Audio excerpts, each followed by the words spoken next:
Hi hello ಎಲ್ರಿಗೂ ನಮಸ್ಕಾರ. ಇವತ್ತು ಫ್ರೆಂಡ್ಸ್ ಕ್ರಿಕೆಟ್ ಆಡೋಣ ಅಂತ ಕ್ರಿಕೆಟ್ ಆಡೋಕ್ಕೆ ಬಂದಿದ್ದೀವಿ. ನಾನು ತುಂಬ ದಿನ ಆಗಿತ್ತು ಇದನ್ನು ಅನ್ಇನ್ಸ್ಟಾಲ್ ಮಾಡಿದ್ದೆ, ಇವತ್ತು ಇನ್ಸ್ಟಾಲ್ ಮಾಡಿದ್ದೀನಿ. 20,000 ಇದೆ ಗೇಮು, ಬೇಡ 3,000 ಎಂಟ್ರಿ ಫೀಸ್ ಕೊಟ್ಟು ಆಡೋಣ ಅಂತ. ಯಾಕಂದರೆ ತುಂಬ ದಿನ ಆಗಿದೆ ಆಡ್ಬಿಟ್ಟು.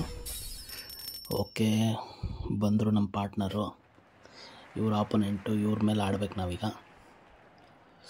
ಅವ್ರ ಕಡೆ ಸುಹಾಸ್ ಬೌಲಿಂಗಲ್ಲಿ ಕಪಿಲಿ. ನೋಡೋಣ, ನಾನು ತುಂಬ ದಿನ ಆಗಿದೆ ಆಡಿ, ಆವಾಗ ಆಡ್ತಿದ್ದೆ ಚೆನ್ನಾಗಿ. ನೋಡೋಣ, ಫಸ್ಟ್ ಬಾಲ್ ಸ್ಟ್ರೈಟ್ ಇಟ್. 2Dನ 3D ಅನಿಸುತ್ತೆ. Yes, 3D.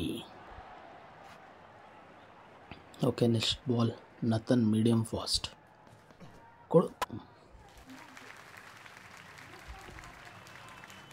ಏನು ಗುರು, 6 ಹೋಗ್ತಿಲ್ಲ, ಬರೀ 4 ಹೋಗ್ತಿದೆ. ಆ 6 ಆ ಟೈಮಿಂಗ್ಸ್ ಗೊತ್ತಾಗ್ಬಿಟ್ರೆ ಗುರು ಆರಾಮಾಗಿ ಹೊಡಿಬೋದು. ತುಂಬ ಜನ ಆಡ್ಬೋದು ಈ ಗೇಮು. ಹೊಡಿ ತಗೋ.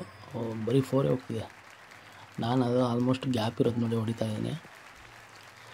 ಯಾರ್ಯಾರೆಲ್ಲ ಈ ಗೇಮ್ ಆಡಿದ್ದೀರಾ ಕಮೆಂಟ್ ಮಾಡಿ. ಸಖತ್ತಾಗಿರುತ್ತೆ ಗೇಮು. ಅಯ್ಯೋ, ನಾನು ಗ್ಯಾಪ್ ಇತ್ತು ಅಂತ ನೋಡಿ ಹೊಡೆದೆ ಸ್ಟ್ರೈಟು. ನೋಡಿದ್ರೆ 4, 6 ಹೋಗ್ತಾ ಇಲ್ಲಲ್ಲ ಗುರು. ನೋಡೋಣ ನೆಕ್ಸ್ಟ್ ಬಾಲ್ ಏನಾಗುತ್ತೆ ಅಂತ. ಅವನೊಬ್ಬ ಬೌಲರು, 3 ಜನ ಬೌಲರ್ ಇರ್ತಾರೆ, ಚೇಂಜ್ ಮಾಡ್ಬೋದು. ಪರ್ಫೆಕ್ಟು. ಇವಾಗ ಹೋಯ್ತು ನೋಡಿ ಫ್ರೆಂಡ್ಸ್ 6.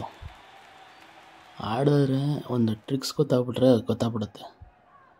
ಭಯಂಕರ ಬೌಲಿಂಗ್ ಇರುತ್ತೆ ರೀ. ನಾನು ಬ್ಯಾಕ್ ಸೈಡು ಫೀಲ್ಡರ್ಸ್ ಇರಲಿಲ್ಲ, ಅದಕ್ಕೆ ಬ್ಯಾಕ್ ಸೈಡ್ ಹೊಡೆದೆ. ಟಾರ್ಗೆಟ್ ಬಂದು 26. ನಾನು 25 ಹೊಡೆದಿದ್ದೀನಿ. ನೋಡೋಣ, ನಮ್ಮ ಕಡೆ ರಣವೀರು, ಜೇಮ್ಸು, ಭಾಸ್ಕರನೇ ಅಂತ ಹಾಡು ಹೇಳ್ಬೇಕ್ರಿ. ನಾವು ರಣವೀರ್ ತೊಗೊಂಡಿದ್ದೀವಿ. ಸ್ಲೋ ಬಾಲ್ ಮಸ್ತ್ ಆಗ್ತಾರೆ ಇವರು. ನೋಡೋಣ, ಫಸ್ಟ್ ಬಾಲ್ ಕ್ಯಾಚ್ ಗುರು ಇದು. ಕ್ಯಾಚ್ ಎಸ್ ಅಮ್ಮ.